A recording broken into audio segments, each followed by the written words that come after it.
और कोशिश करूंगा जो समय आप दे रहे हैं उसमें कंक्लूड भी करूं।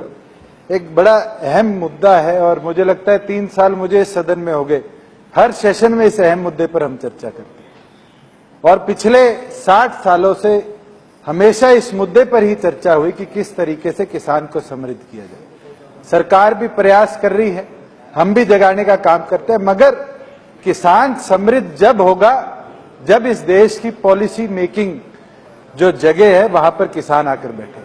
आज सरकार बताए नीति आयोग में एक भी किसान की सोच का व्यक्ति, आज नाबार्ड के लिए पैसा दे दिया जाता है मगर किस तरीके से किसान के खेत में चाहे वो सिंचाई योजना के तहत पैसा जाए उस पर कभी चर्चा नहीं होती। आज सरकार को यह फैसला लेना पड़ेगा कि एटलीस्ट फार्मिंग कम्युनिटी या जो एग्रीकल्चर करते हैं उनमें से व्यक्ति को उठाकर नीति आयोग में हम ले जाने का काम करें।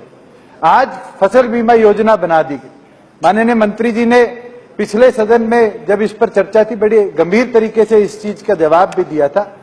आज फसल बीमा योजना के अंदर हरियाणा के अंदर अगर मैं बात करूं तो आईसीआईसीआई बैंक ने 57 करोड़ रुपए इकट्ठा किया, क्लेम दिया गया 38 लाख रुपए किसान को वापस, मुनाफा 50 करोड़ से ज्यादा। आज 51 करोड़ रुपया बजाज का क्लेम आया, पैसा दिया गया 1 करोड़ 41 लाख रुपया, मुनाफा लगभग 48 करोड़ रुपए। पैसा इकट्ठा करने का काम सरकारी बैंकों का, किसान क्रेडिट कार्ड से जबरन पैसा काटा गया। एग्रीकल्चर सर्वे करने का काम एडीए का, सरकारी मशीनरी का उपयोग, मुनाफा प्राइवेट कंपनियों को। जब तक हम पॉलिसी को किसान के प्रति डाइवर्ट कर नहीं बनाएंगे तब तक किसान को फायदा नहीं हो। पहले लड़ाई थी कि फसल खराब हुई, उस चीज के बारे में चर्चा करी जाए। आज ये लड़ाई है कि फसल ज्यादा होगी उसको हम कैसे कंज्यूम करें। माननीय अध्यक्ष महोदय, मैं आपको किस्सा अगर लाडवा हरियाणा का बताऊं तो इस बार हमारे जो सनफ्लावर है सूरजमुखी, उसकी खेती फालतू है। किसानों को 5-5 दिन जेल में रहना पड़ा कि सरकार जागे और उनकी फसल खरीदे। मुख्यमंत्री का दौरा हुआ, 5 दिन मंडी खोल दी गई, फसल उठा ली गई। मुख्यमंत्री गए, मंडी भी गई और फसल वैसे ही सड़ती बारिश के अंदर आज भी पड़ी। आपको एक अहम चीज बताऊं, हमने किसान क्रेडिट कार्ड में लोन देना शुरू कर दी। किसान को हम 7% को सब्सिडाइज कर 4% पे देते और कहते 6 महीने के अंदर पैसे वापस करो। अगर आज मैं गन्ने की उपज उगाता हूं तो साल बाद मेरी फसल आती है, 1 साल तक मैं उसका इंटरेस्ट कहां से पे करूं। मैंने इस सदन में भी मांग करी थी, किसान क्रेडिट कार्ड की जो इंटरेस्ट की लिमिट एटलीस्ट उसको 6 महीने से बढ़ाकर 1 साल किया जाए। आज मेरी जमीन 18 लाख रुपए की है, बैंक 70,000 80,000 रुपया लोन मुझे देते हैं और अगर मैं 1 साल में नहीं ले पाता तो उस जमीन को कुर्क करने का काम करते हैं। आज अध्यक्ष महोदय हमें फैसले लेने पड़ेंगे और मैं सरकार से आग्रह करूंगा कि आपको कड़े फैसले लेने पड़ेंगे।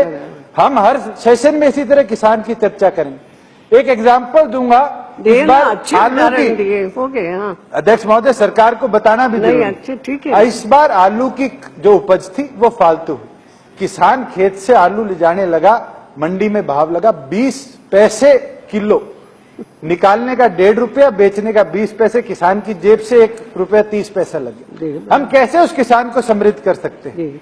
अध्यक्ष महोदय, पूरे देश के अंदर कोई भी फसल उठाकर देख लो, एक ऐसा किसान नहीं है जो अपने आप को समृद्ध कहता हो, चाहे वो हॉर्टिकल्चर करता हो, फ्लोरिकल्चर करता हो, चाहे एग्रीकल्चर करता हो। और वो इसीलिए है कि आज जो हमारे पॉलिसी मेकर्स हैं उनमें से एक भी किसान नहीं। मैं माननीय प्रधानमंत्री से भी, माननीय एग्रीकल्चर मिनिस्टर से भी आग्रह करूंगा कि एटलीस्ट आपने कदम उठाना है तो सबसे पहले नीति आयोग जैसी जगह में जहां इस देश की योजनाएं बनती है वहां पर किसान को डालने का काम कीजिए। आज एक प्रदेश किसान का कर्ज माफ करता है, दूसरे में आंदोलन होता है। क्यों नहीं सरकार किसान के कर्ज माफी के लिए, अध्यक्ष महोदय कंक्लूड कर रहा हूं, क्यों नहीं ऐसी पॉलिसी बनाती कि एक बार किसान का पूरी तौर पर कर्जा माफ किया जाए, जिसके बाद अगर कोई डिफॉल्टर आता है तो उस पर कदम उठाए जाए। आज आधे से ज्यादा किसानों की तो जो जमीनें हैं वो बैंकों में कुर्क पड़ी है, केसीसी के माध्यम से, सोसाइटी के माध्यम से। फसल बीमा से आप सोसाइटी में भी पैसा काट रहे हैं और केसीसी में भी काट रहे हैं। दिन प्रतिदिन तो उस किसान पर आप बोझ और बढ़ाने का काम कर रहे हैं। तो मैं यही मांग आपसे करूंगा कि सबसे पहले आप लोग ऐसे कदम उठाइए अध्यक्ष महोदय, एक आखिरी में लाइन बोलता जाऊंगा कि माननीय मंत्री जी बैठे, कल इनसे मैंने एक सवाल पूछा था, उसका जवाब दिया है कि एमएसपी हम जो 50% स्वामीनाथन जी रिकमेंड करते हैं वो इस देश में लागू नहीं कर सकते। मंत्री जी का कल का जवाब है और कहते हैं कि स्टेट गवर्नमेंट रिकमेंड कर भेजे। आज अगर यूनियन टेरिटरी स्टेट्स बनाए तो आप रिकमेंडेशन में दब जाएंगे। आपको कंपैरेटिव, जिस तरह प्रधानमंत्री कहते हैं कि हमें तो फेडरलिज्म को लाना पड़ेगा, तो क्यों नहीं आप पूरे देश के एग्रीकल्चर मिनिस्टर्स को एक जगह लाकर ये पॉलिसी बनाते और एक एमएसपी तय करते जिसके तहत हरियाणा के किसान को भी उसी चीज का दाम बराबर मिले। इस बार पहली बार है कि हरियाणा का किसान गन्ना और गेहूं उत्तर प्रदेश में भेज के आए, क्योंकि उत्तर प्रदेश में एमएसपी ज्यादा था।